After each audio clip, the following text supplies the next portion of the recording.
perspective on Baltimore? I'm sure it's fairly positive, but do you have any initial thoughts? There's not a lot to add there. Like if you project that the Baltimore Ravens are, I mean, like Andy said, a Super Bowl, they're going to win the Super Bowl. I can't imagine anyone out there saying that they aren't one of the favorites for a Super Bowl run. That means they're going to win a bunch of games. That means Derrick Henry will continue to be absolutely incredible. I think the question for me is just it's with Lamar of what do you do with a guy who threw 24 touchdowns 2 years ago and then threw 41 this year and surpassed 4,000 pass yards for the first time in his career. Like, are we anywhere close to 41 passing touchdowns, or do we get all the good running stuff, but then now we're back down to like 31? Because that makes a really big difference. If you're going to talk about Detroit and the NFC as a team that should address offensive efficiency wise, it's not fair to not talk about Baltimore in the same way. Because there have only 7 teams in the last decade that averaged 3.8 or more touchdowns per game. So they were definitely an outlier offense in terms of how effective they were. Number 1 yards per game, like I said, with 3 points per game. Number 1 rushing yards per game. Again, don't break defense, but they bring back basically everybody. And this is what is the most impressive thing to me for the Baltimore Ravens. Usually on these shows, what we are discussing is what has changed from last year. You know, it's easy to just look at last year and say, oh, that's what's going to happen this year. That's not what happens because there's so much turnover, offense, defense, special teams, coordinators, head coaches. There's so little change from the Baltimore Ravens. Personnel-wise, like they brought in DeAndre Hopkins. Okay, as you know, like, okay, whatever. He's going to be their wide receiver 3 or 4. But Big name or shot, baby? yeah, he is. I think he's the most fun guy to talk about. They're trying to win year 3 with Tom Monken. I mean, there's offensive line's ranked the same year to year. Yeah, they gave another contract extension to Derrick Henry. It's like you just expect more of the same this year. Lamar Jackson stepped away from manual winning it last year. And you know, I do not expect Lamar Jackson to be able to throw for 4,040. But he doesn't need to throw for 4,040 to be the number 1 quarterback again this year. If he were to throw for 3,835, he's probably still the number 1 quarterback. Top 2 questions though. You know, you talked about the regression potential and how it doesn't necessarily. He can have some variance and still be an impactful fantasy player. But the number 2 question to me is who's going to be second on this team in targets? Zay Flowers probably going to lead the team in targets. Yeah, sure. But you have some tight ends in the mix, and how do you handle them in the draft? Because is he likely younger or athletic at this point in his career, faster, but Mark Andrews still has an alarm that goes off when he's around the red zone that Lamar Jackson pays attention to. And rumors did not turn into them moving. He's a Baltimore Raven. So we talk about running it back. How do you approach those guys in the draft again? And Mike, I guess to your point, the baby stuff. Is he that second target or is it one of the tight ends? The most likely outcome is just Is that fun? No, it's sadness that you don't have a true number 2 target. The tight ends, I feel like this is an area where I'm just okay watching it happen because I don't want to bet on Mark Andrews at this point. When the experience was pretty rough, yeah, he caught all those touchdowns, but do you guys realize he had 15 red zone targets that turned into 11 touchdowns? Like that is bonkers, off the chart efficiency. Mark Andrews, great touchdown scorer historically, but even that is playing above his pay grade. That's his career high, wasn't it? In touchdowns. It was. It was the first time he's been double digits since 2018 or 18. Yeah. So, this is the guy who he's had his numbers have declined year after year. Yeah. But point being, he's still there. He's still going to be a part of that in the game plan. And we all saw what happened in week 1 with Isaiah Likely. very bad because he took over from Mark Andrews. He did not. I know we're getting puff pieces of the coach saying likely should be a Pro Bowl, but I don't know that I want to jump into those waters when there's two potential tight ends. It feels like you're going to be playing roulette of who actually gives you fantasy points. So I'm going to try to find someone on a different team. If Andrews was a double-digit pick, if he's in round 10, 11, 12, I'm happy to take that on. Sure. But he's a 7th rounder, and so to me, you have touchdown rather than value. The target totals are actually very close last year between the two players. I think it was 69 targets to 58 targets. And I do feel like somewhere somebody will be like, should I take from both? Please don't do that. What's insane about that is likely was 12 targets in week 1. And, we had the back-to-back deuce from Andrews. That's what I expect something somewhat similar in terms of fantasy. And this team's goal is, unfortunately, not our fantasy team's production. They need to win a Super Bowl, which they're very close to doing. And so, Bateman, 45 for 7, 56 and 9 last year. He's a best ball player to me. Yeah, or emergency start in the right hand, hoping for a home run. He's not someone I'm looking to draft in any of my redraft leagues. You don't see a week where he becomes the true number 2? Not he was the number 2 last year. He was second in targets on the team, and still was on a year where Lamar threw 4,040. He was mostly relevant for an every week player. You're not going to plug him in and be happy, but I agree he's someone you can always take a shot on. As the season goes on, injuries happen, you need someone to play off the waiver wire. Bateman is that guy. Yeah, 9 touchdowns and 45 receptions is Westbrook and Keenan. Keenan was like 1 catch, 1 touchdown per week. Yeah. But I think those are the major questions. Do you think there's going to be some aggression on the pass on players because of it? None of us are. I would say Henry is pretty. Like, people are not hyper aggressive on him in the drafts. If anything, he's the guy that kind of gets kicked down a little bit. I mean, Mike took CMC 3 times over him. Yeah. It's one of those things where I don't know why we do it. It doesn't make a lot of sense. Pay him again. He's going to score a million touchdowns. It's all about passes and because everyone else in the world might make Derrick Henry to hit that true ceiling. They have to catch 40 plus receptions, and Derrick Henry's just not going to do that. But they were leading or playing with 81% of his carries. They will be. It seems like that's what they will be. Yeah, they do. We will get a very fun opening matchup because you'll get the Sunday night game in week 1 against Buffalo. Which NFL already makes you very excited.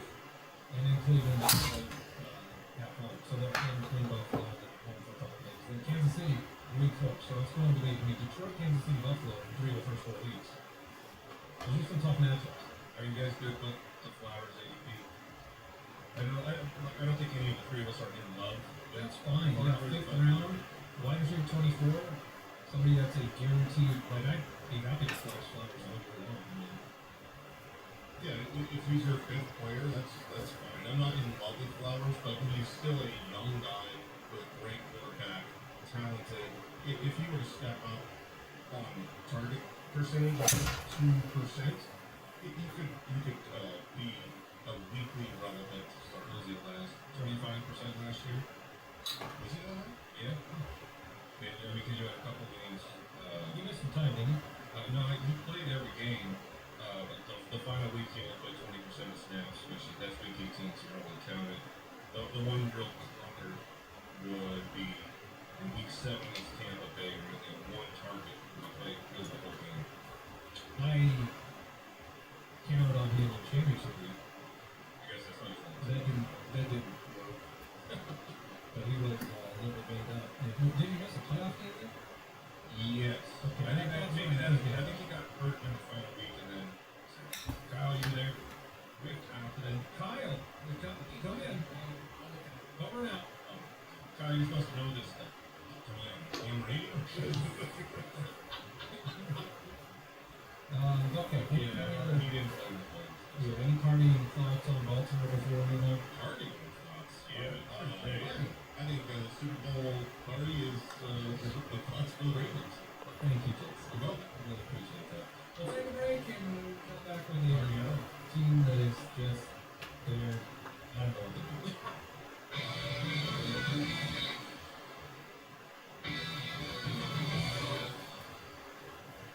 Alright, I don't know, Jason, if you have partying thoughts on the Pittsburgh Steelers, but they were the number 2 team in the division last year, 10-7. Their projected win total last year was 8.5. Of course, they surpassed it because they won 6 of their 10 one-score games, and they ended in a really depressing way for Steelers fans. They lost their final 4 games, and they lost the wild card game. The story of Tomlin, and they haven't won a playoff game since 2016. So we're talking about almost 10 years at this point. The projected win total this year, it's 8.5 again. And the division's tough. They're playing with Russell Wilson. And then those final 4 games they lost. You remember their schedule? It was the Philadelphia Eagles, the Baltimore Ravens, the Kansas City Chiefs, and the Cincinnati Bengals. I mean, it's like that's tough sledding. Obviously, they got in division 2 of those, but the other 2 were the 2 teams that got to the Super Bowl. So are you excusing that? I am. I'm saying That's like the Miami Dolphins can't win games against good teams this year. But those aren't just Miami Dolphins is against above 500 teams. Teams just with a winning record. These were the Eagles and the Chiefs were literally. Okay. They still didn't win the year though. 5 straight losses.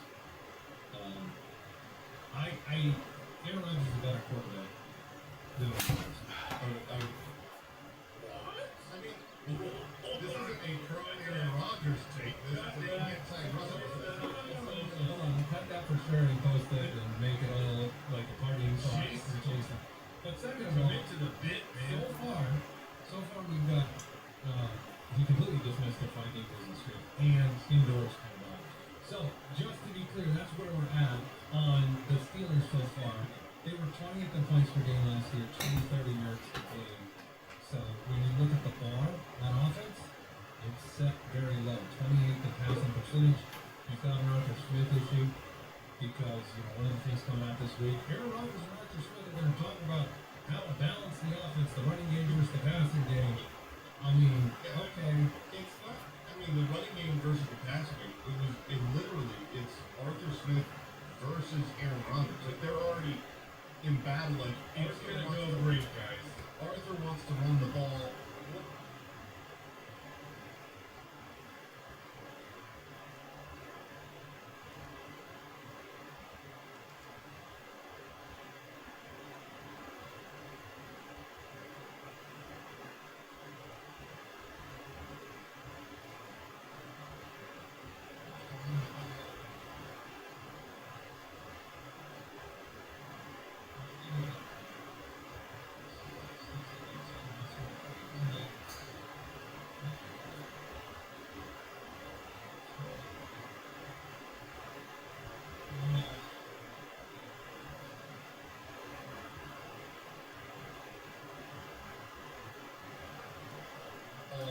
Way more than everyone else in the league, and Aaron Rodgers doesn't. He's not coming back to getting the ball. He's going back to track it.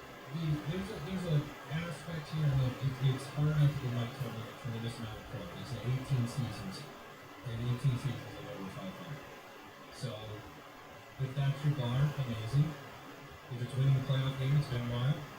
It does feel like some of the moves this offseason, Ramsey, Rodgers, the big changes at wide receiver, DK Metcalf coming in, big contract, Pickens out the door, now John Smith.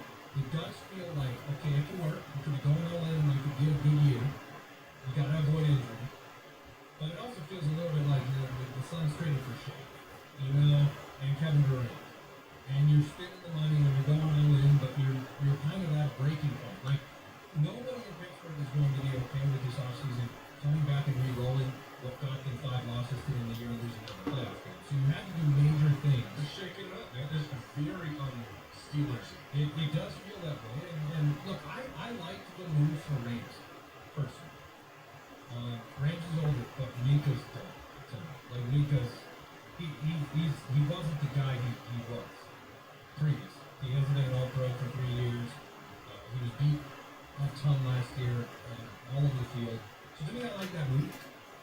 I think Aaron Rodgers is a better quarterback. I like DK Metcalf in fantasy drafts. No more Najee. We didn't even talk about the backfield. That's completely redone. Caleb Johnson, Yeah, Jalen Warren. their second pick overall, as they didn't have a second rounder. They brought in Caleb Johnson to replace Najee Harris. So you're hoping for a lot more juice, a lot more breakaway plays, breakaway runs for the offense. And you can't stack the box as easily against Aaron Rodgers as you could with Justin Fields and Russell Wilson. I feel like looking at this team and their ADPs, I know you guys like DK, but Look, I forgive you. I'm about the opposite of that as possible. The only guy I really want to grab from this team is Caleb Johnson, and I don't know what his ADP we're quoting right now is. I assume this is from Sleeper, the late game. That moment, like that's when we get to August, rookies will fly. We in the casuals come back, and the fever is in there. Caleb's going to go up. So where does he land? I think that's my biggest question for the season. On my team. Yeah, That's where he's going to land. yes, we know. So love Aaron Rodgers. Monologue shows coming up. Love Caleb So I Johnson. need a full refresh. Loves the Steelers. But he's really the only guy that I have true interest in. If the other guys that are on my team, I can back in. Yeah, I mean, This is a I like, fantasy show, so. yeah, I like DK Metcalf in the 5th round as wide receiver 24, who is the clear number 1 target here for Aaron Rodgers. I just love DK Metcalf is You love DK Metcalf. I like DK Metcalf, and Mike dislikes DK he Metcalf. has disappointed his ADP for like 4 straight years. Yeah. And a move to Pittsburgh with Arthur Smith and Aaron Rodgers does not give me super confidence in. I'm fascinated to watch how it happens because DK Metcalf, he can still be a dominant player out there, but this is not what Aaron Rodgers is a general who demands that you be exactly where you are supposed to be, exactly when you are supposed to be there, and like Rodgers likes a tactician, and that's not who DK is. DK is just a bully. You can have what you like, but you only get DK. Because they don't have anybody else to catch the football. He also Johnu now. I mean, they don't make a trade for Johnu unless they plan to give him, at least a good 600 yards or so. For sure. I mean, yeah, we call that yeah, I mean, That was not an endorsement. no, I realize it. Yeah, I'm trying to make it there in the run two tight ends, and we talked about it on Tuesday. But no, I like Metcalf. I'm still unsure of what the work distribution is going to be with Warren and Caleb Johnson. Yeah. That's still an issue. I think you will start the season with Warren as the starter, given that he's a better pass protector for sure. They're going to Aaron Rodgers is going to love James Warren, but I do think if the season goes wrong, Caleb Johnson and his ability to have explosive plays out of the backfield will just be too important for the offense to keep on. I'm looking at their schedule. They could probably start 3-1. What do they got? Well, we're going to play the Jets. So Okay. Aaron Rodgers. Yeah, So they're going to play the Jets on the road. But that's a very winnable game. Then they're going to play at home against Seattle and Sam Darnold and whatever they've got figuring out in Seattle. And then they're going to go to Miami in week 3.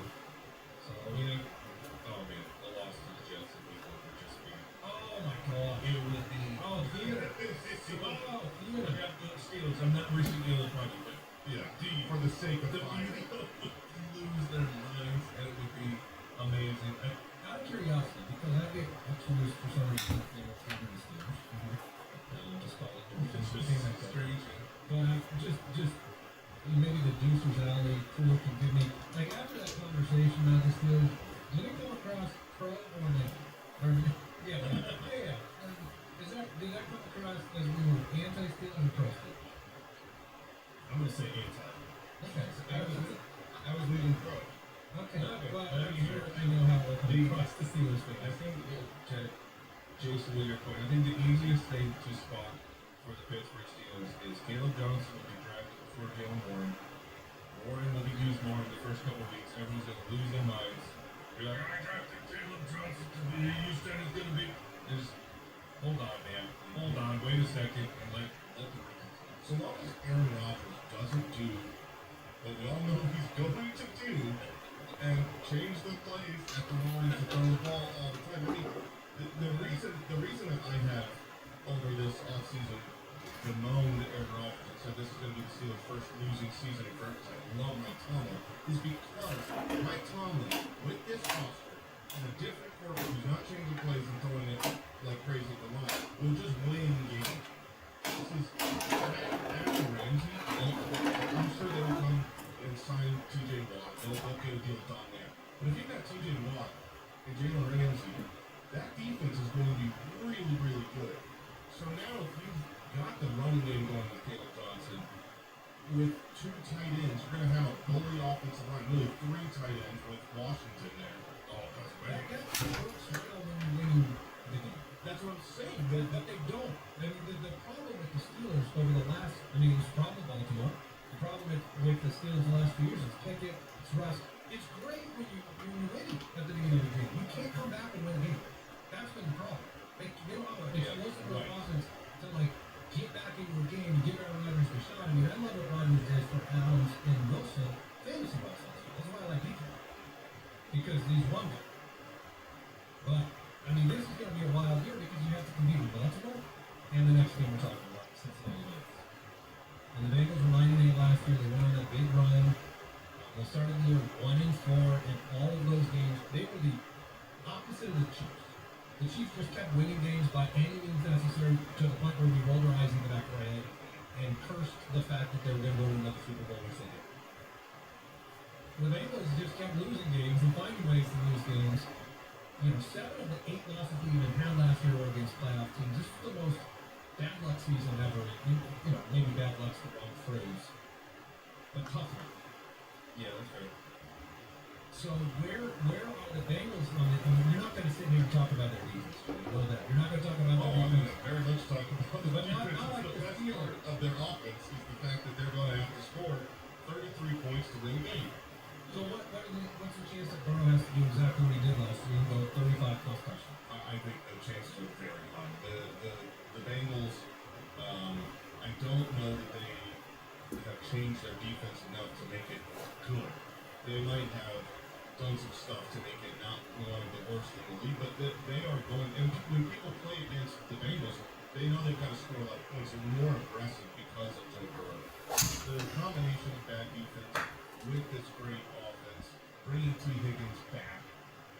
There's also been some nice buzz around Burton, their rookie last year, who was a knucklehead and just missing practices, and now he's like putting in the work this offseason.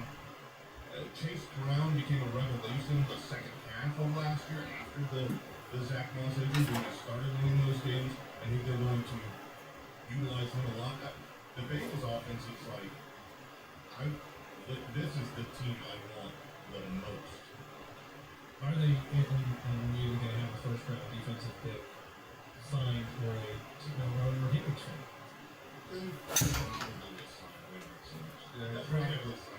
Right, and I was going to say, for fantasy purposes, you'd like to see them throw like 7 guys out. 100. So, look, Burrow, upper echelon fantasy quarterback, And when's the last time we had Burrow actually be really healthy in the offseason? Never. Like, I think it's that's been why they start slow and hard. forever. Yeah, right now he's been healthy since the best he's ever shown. To be fair, training camp hasn't started. I expect him to pull something. You still hate Zach Taylor, Jason? Yes. Yes. I think this team would do. I think this team would do much. I think he's full coach. I think he's a good enough coach to keep them where they are. 7th in points per game, 9th in yards per game, 2nd in pass percentage. Love that. You know, it's going to be really difficult for. It's just difficult for any fantasy wide receiver to repeat at number 1. I mean, Jamar Chase will have as good a chance as anybody, but he might not be him. But he's going to be your best option. And that's how you draft. That's what rankings are about. Exactly. We don't rank players because we know they can finish at that spot. We rank them because they have the best chances. And it's not, if Jamar Chase, if Jamar Chase plays the whole season, even if he doesn't finish the game, he's still top 4. I mean, he will not fall on his face. Like he's just too good. Joe Burrow is just too good. Which that's why the pick feels good. Yeah, no one's going to be sad with Jamar Chase this year, even if he's not the number one wide receiver. And I don't think anybody's going to be sad with T. Higgins. T. Higgins, we talked about for years, the issue has always been health. He gets the field.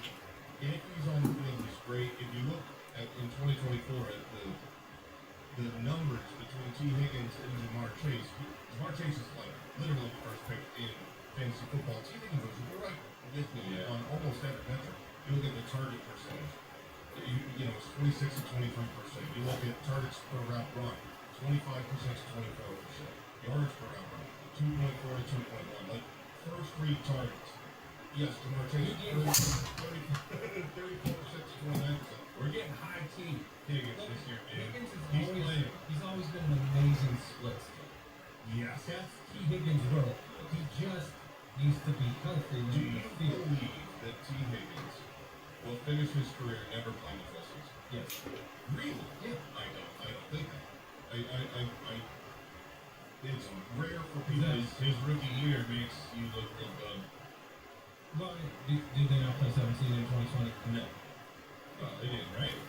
When did that shit happen? That was kind of a downtime, but also you said his rookie season. Yeah, that's right. So it's kind of like a reverse dunk. You know what I mean? You dunked on the wrong basket. I am speaking literally just going forward. I don't think. Yeah, it's very unlikely to me just based on the injury history and the way he comes up. I mean, he played 12. He probably lived through 3 of them. So, no, but that's not, I'm not saying to him that you're not counterpointing any of your stuff. That's just, if he played every week and had the same numbers as Chase, he would be drafted where Chase is drafted, and he never is and never will be because he doesn't and won't.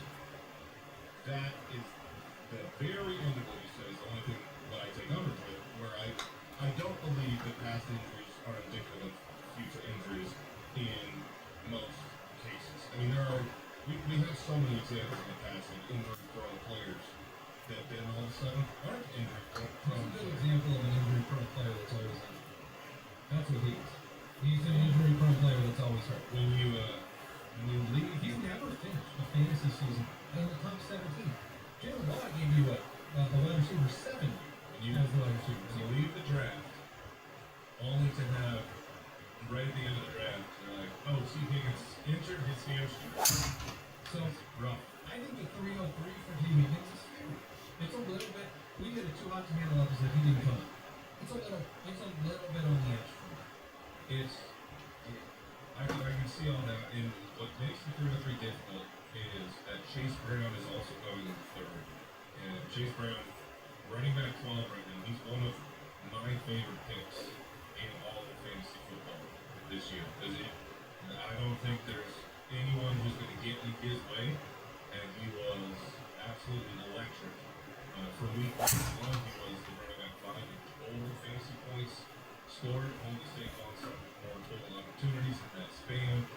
Like Zach Moss, I guess he'll be back, and then it's like Team Ryan, and then they drafted Brooks Lane. There's no one there to challenge Chase. we talked about Chase on the Footcast yesterday. Andy and I did, and with that depth chart, it's so clear that Jamar Chase Brown will be very, very involved. And what he did for Joe Burrow specifically was very important. I mean, when they were winning games down the stretch, a lot of that had to do with Chase Brown and the receiving work that he was doing. If you want to be a top fantasy option, like you said about Derrick Henry, you almost always have to have the receiving work. But when the injury to Zach Moss happened in Week 8, the second half of the season, the last 8 games, and Chase Brown was basically the full-time starter. He was on pace for 93 targets, and he caught 86% of them for 8 yards of reception. I mean, he was just so valuable to Joe Burrow in that checkdown game, and I don't see that going away. Like from week 4 through 17, because he didn't play the final, he didn't play week 18. From week 4 through 17, he has 1 game under 10 points. And you have multiple smash games in there. It's like I love Chase Brown. Just from circling back to test my theory here, get your opinions. Okay. T. Higgins' current ADP relative to some of these other players. Gary Wilson, or you like to look at you? Gary Wilson is slightly better in teams wise, but is up quickly. You like Higgins, Mike? I think we all like him over the corner. Yeah. Who's going late? Marvin Harrison Jr. is going late. Evans, Devontae Adams, a couple of the older guys, DJ Moore, Rashi Rice. Yeah. It It doesn't seem one of those high high risk, I but don't. very notable. Yeah, I don't see a bunch of wide receiver names behind Higgins or I like more than Higgins. So maybe that is maybe he's not Going in the right spot, but maybe he's just the right team. he is hot, and you might burn your hand, or if you're cold, you might feel illness. It's funny because this is It's a hand order? It's like a it's just like Goldilocks in this thing. Look, this is the highest he's ever gone in his career. That's his ADP. Yes, that's what we're saying. Like Taylor has never done higher. So when you talk about laying the palm fronds over the hole, The end of the year was very good for TV. it went out of the contract. I mean, and when you look at like one of the questions about Cincinnati too is like what happens if one of these guys gets hurt, which has happened. Yeah. In fact, it's happened to one of them a lot over the last few years. And like, is there One and the other. yeah, I mean, is there a wide receiver in that Tyler Boyd third position that you like a lot? And to me, it's more like they gave Mike Gesicki money.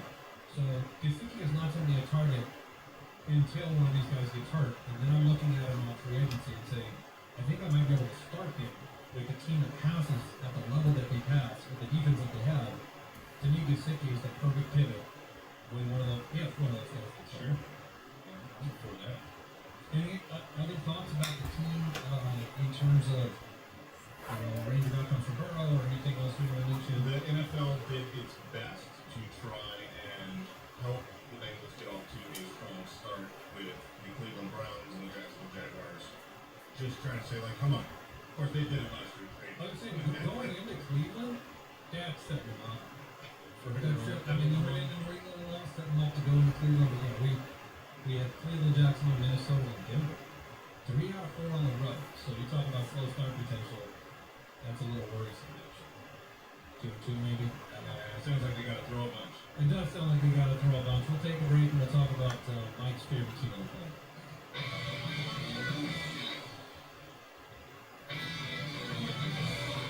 I'm just getting this piece of news after the break here, Kyle, letting you know Burrow has won 39% of all games in September.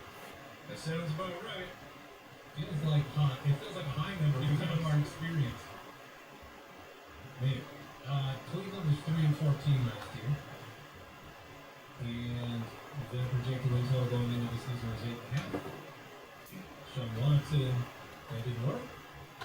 Got hurt. Or Achilles. I heard he's on track for like October or something. Yeah. I don't know why that was in the news, but it was.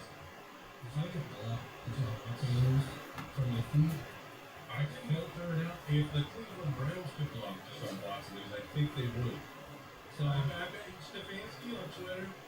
He's got that He's filter. muted. well, he's got muted. Yeah, he doesn't like Deshaun Bell. He's got muted. 2025 Vegas win total this season. You know, it's Sounds like they don't think Joe Flacco's starting. We also talk about the outside edges of the strength of schedule. They have the 31st ranked strength of schedule coming up. So does that mean it's bad or good? You don't know for sure. I can see. I assume in the 31st rank, I thought that was okay. yes, Like bad, like Michael Jackson. Bad. So bad is good. it is so difficult. They have a difficult schedule. Man, that's bad.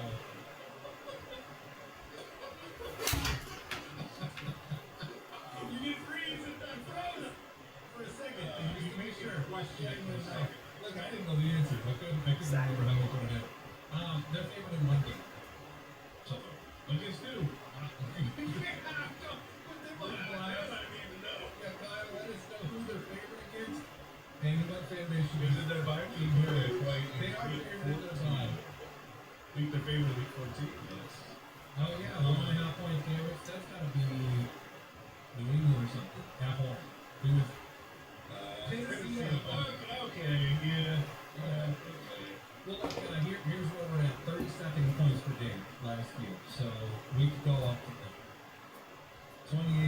per game, and you're number one in pass percentage. So they pass it to Jameis. Thank you, Jameis. It's wild that you get the number one in pass percentage and number 32 points per game. Like that is the Jameis experience in some ways. But Stefanski will give it a go again. They got a new offensive coordinator. Jameis is no longer a part of this team. Neither is Nick Chubb, who's been there forever. No more Elijah Moore. But Joe Flacco's there, and Kenny Pickett, and Deontay Johnson. Ew! You guys read those Deontay Johnson comments? Yes, about him not wanting to go play in this club. Yeah, of like him explaining why he got suspended, almost like Did you see Anthony Richardson replied and was like, I hear you. bro, I get it. You tired or cold? You should probably take a break. But it was so hilarious. So that this is Deontay Johnson talking about like, no, here's what happened. I didn't want to play because it was cold. I mean, are you guys with me? Are you with me? What he was trying to explain was that he felt that his body was cold and he was going to be bad if they put him out there. Right, because he was looking out for number one. Yeah. He's like, I'm going to put bad tape out there if I go out there. That's Sometimes you just be like, I don't really want to talk about that. Cleveland has great defense. They should be able to be in games if they can do anything on offense. We don't know who their quarterback is, and it changes. Yeah, but it changes everything for this team. Like, because of who their different quarterback options are, it's so wildly different. If Joe Flacco's there, he's going to air it out the top. If Joe Flacco's the starter week one, Jerry Jeudy, David Njoku, these are good options. If it's Kenny Pickett week one, they're bad options. Let me try. Let's reframe this. Let's try an experiment, Jason. Because this has been every time we talk about Cleveland, the quarterback matters so much. But that might be the trick. That might be the lie. That might be the problem. It's not going to be the same guy all year. So that if we think it matters a lot, and it's the guy we like to start the year, and that means we draft the players that we like because of that quarterback, it will not necessarily be that quarterback for very long. So in that case, yeah, but then you don't get, if you know that Kenny Pickett's taking over Shador Sanders or Dylan Gabriel, you don't get to trade. I'm saying if you get the first 3 weeks of Joe Flacco and Jerry Jeudy's riding high, yeah, maybe. Maybe you could do that with Judy, I agree. But maybe, my point being, maybe we want to just avoid and not do the things. Maybe sometimes you just do it. I am fine avoiding the players on this team, minus Quinshon Judkins. I think he's going to be excellent. He's the Nick Chubb replacement, a very big, athletic, a real super athletic. Judkins? Yeah. Jason, do you like, let's say they both end up, I don't know, I'll put them both at the 4th or the 5th, whatever.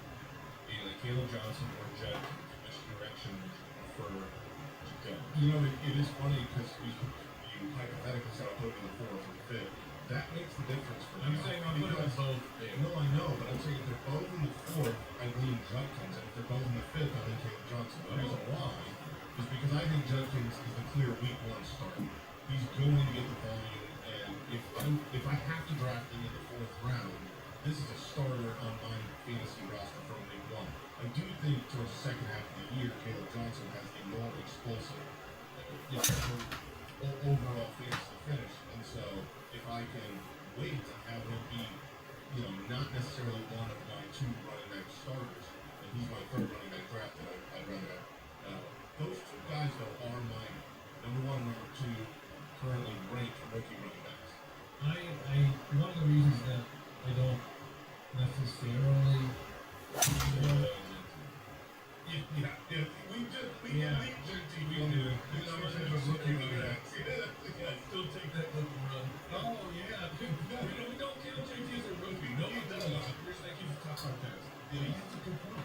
And When we talk about rookie running backs, bypassing those discussions so many times because it's a presupposition. yeah. Thank you for that clarifying statement. I think everybody understands that, but if you don't, then you do. Wow. Okay. Do you like my jumper? I do. I'm so torn on that. But again, if you want to just bypass the experience and the exposure of Browns, I don't care. I do like the Joe for where he's going. I think that he's one of the later round targets.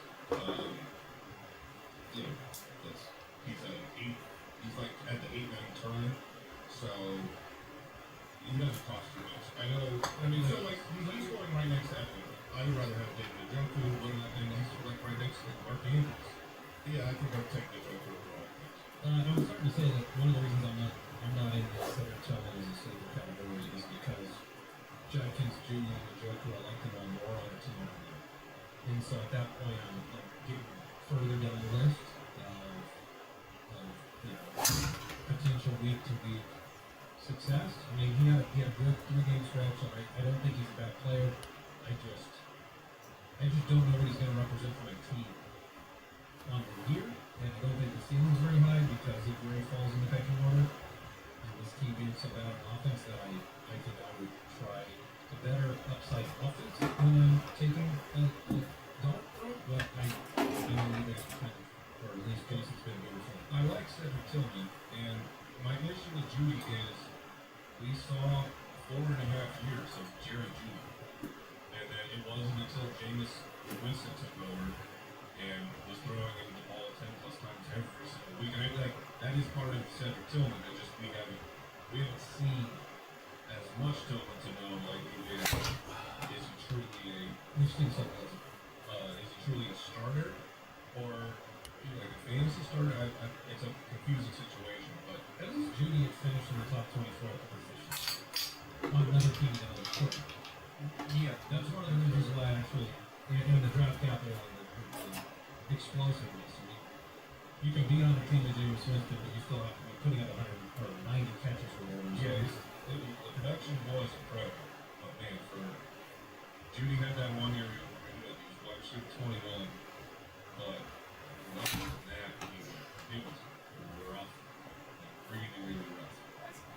Yeah, he's 8.2 games his rookie year, 6.6 per game. Next year. Points per game. Yeah, points per game. Next year, the 11th straight year. he was traded for it like he was Yeah. better than his numbers when they made the Oh yeah. because they're really good at acquisitions. Yeah.